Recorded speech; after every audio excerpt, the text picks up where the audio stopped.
Nagpur to Vijayawada greenfield highway వల్ల రైతులు 2019 సంవత్సరం నుండి ఇప్పటి వరకు గ్రామాన ఒకళ్ళిద్దరు రైతులు మనోవేదతో చనిపోవడం జరుగుతున్నది. ఎందుకంటే రైతులను ఎవరు పట్టించుకున్న వాళ్ళు ఇప్పటి వరకు ఎవరు కనబడతలేరు. అధికారులు కానీ ప్రజాప్రతినిధులు కానీ ఎవరు మా మొర ఆలకించడం లేదు. ఇప్పటి వరకు సరైన ధరలు ఇస్తలేరు. కాంపెన్సేషన్ విషయంలో మమ్మల్ని చాలా చిన్న చూపు చూస్తున్నారు. ఏంటంటే 20 లక్షలున్న 2 కోట్లున్న కాడ 20 లక్షలు, ప్రస్తుతం ఈ వెలంపల్లి గ్రామంలో ₹1 ఉన్నది. ₹1 20 లక్షలు ఇస్తామనేసరికి ఇక్కడి గ్రామ రైతులు మనోవేదనతోటి ఈమె సులోచన గారు నిన్న కాలం గుండెపోటు వచ్చి చనిపోవడం జరిగింది. ఇదే పరిస్థితి పునరావృతం అవుతున్నది. కానీ ఎవరు మమ్మల్ని ఆదుకున్నవారు లేరు, మా గురించి ఆలోచించిన వారు లేరు. ఇదే పరిస్థితి ఇలాగే కొనసాగితే తీవ్రమైన పరిణామాలు గవర్నమెంట్ వారు ఎదుర్కోవాల్సి వస్తుంది.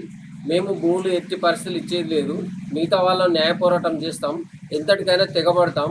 మా హక్కులు సాధించుకునే వరకు మేము పోరాటం ఇదే విధంగా సాధిస్తాం. కానీ గవర్నమెంట్ వారు భూమి తీసుకున్నప్పుడు న్యాయపరమైన చట్టపరమైన రేటు మాకు కట్టియాల్సిన అవసరం ఉన్నది. ఇంగిత జ్ఞానంతో వ్యవహరించి మాకు సరైన ధరలు ఇస్తేనే మేము భూములు ఇస్తాం. ఇప్పటి నుండి అయినా ఆలోచించి ఈ రైతుల హత్యలు ప్రభుత్వ హత్యలు మానుకోవాలని మేము విన్నవించుకుంటున్నాం. ఇప్పటి వరకైనా మాకు ఆలోచన చేయండి. ఆలోచన చేసి సరైన ధరలు ఇస్తేనే మేము భూములు ఇస్తాం. లేదంటే ఇలాంటి పునరావృతం అయితే మాత్రం తీవ్రంగా పరిణామాలు ఉంటాయి.